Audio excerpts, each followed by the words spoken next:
কমপক্ষে নিজের সাথে নিজে মিলাও হিসাব। ওই যে এই ছেলে, দোস্ত তুমি চলে যাও ভাই, এই অসভ্য ছেলে, তুমি যাও ভাই, চলে গেলে আরেকজন মানুষ বসতে পারবে এখানে। আব্বা তুমি যাও গা, ওই যে অটো সিএনজি উঠাও, মাথা নোয়াচ্ছ কেন এখন?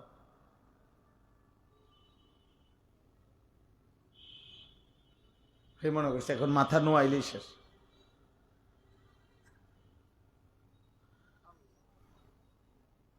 আমি এটা মাইনা নেই না, আমি পছন্দ করি না। এটাই সাংঘাতিক বেয়াদবি যে নিষেধ করা হইল এরপরেও সে নিজেই এক নজর দেখবেন, আপনারা পরীক্ষা করে দেখি, মোবাইল এগুলা যে ধরে রাখে না, ওই কিছুই বোঝে না। একটা শব্দ হেরে পরে জিজ্ঞাসা করেন যে তুমি কি বুঝছো, কও, কিছুই বলতে পারবেন। এটা পরীক্ষিত কথা, কিচ্ছু বুঝবে না। এ শুধু মনে করছে ছবি উঠাইছি, ভিডিও করছে, পরে দেখবো গিয়া ক্লিয়ার উঠছে না, আওয়াজটা পুরো পরিষ্কার হয়েছে না, কেমন জানি আন্দার আন্দার লাগে, তুর এরপরে দিছে ডিলেট করে। তাইলে বেটা ছাগল, তা আগেই মেহনত করলি কেন? বেহুদা হইল না এটা, এটার লস হইল না।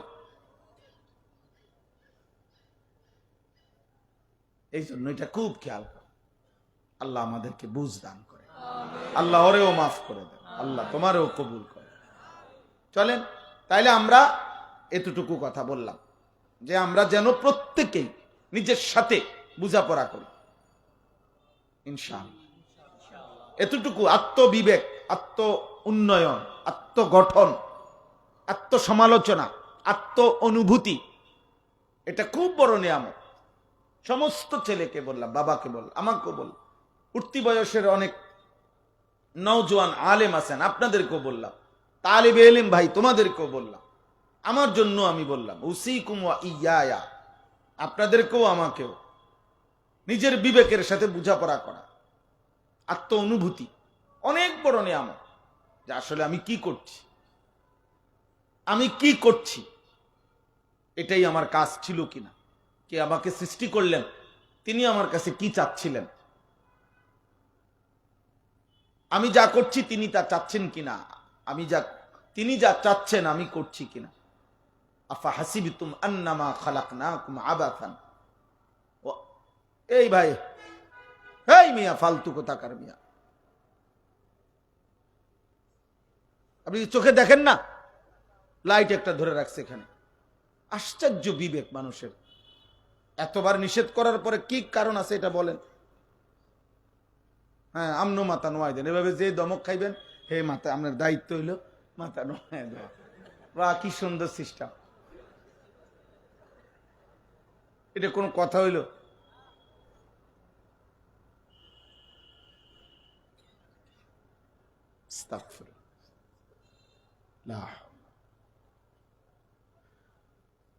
কি জানি ভুলে গেছি আমি।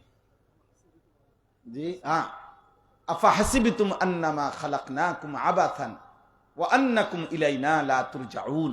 আল্লাহ তাআলা মহব্বতের সাথে আমাদেরকে বলছে, বান্দা তোমরা কি ভেবেছো আমি তোমাদেরকে অনর্থক সৃষ্টি করেছি? এতটা কষ্ট করলাম, আমাদের অস্তিত্ব মাটির মধ্যে ছিল, আমরা জানতাম না কতদিন থেকে, কত বছর মাটির অস্তিত্বে আল্লাহ তাআলা আমাদের জন্য রেখেছেন আমাদেরকে। আল্লাহ তাআলা বলেন, সেখান থেকে একদিন নির্দিষ্ট পরিমাণ খাবার উৎপাদন করে তোমার বাবার লোকমা পৌঁছাইছিলাম, সেখানে তুমি ছিলে। সেখান থেকে তোমার বাবার বীর্যের ফোঁটা তৈরি হয়েছে, সেখানে তুমি ছিলে। একদিন নির্দিষ্ট সময়ে তোমার মায়ের জরায়ুর মধ্যে বীর্যের ফোঁটা আমি পৌঁছাইছি, সেখানে তুমি ছিলে। এরপরে সেই ফোঁটা বীর্যকে আমি আল্লাহ জমা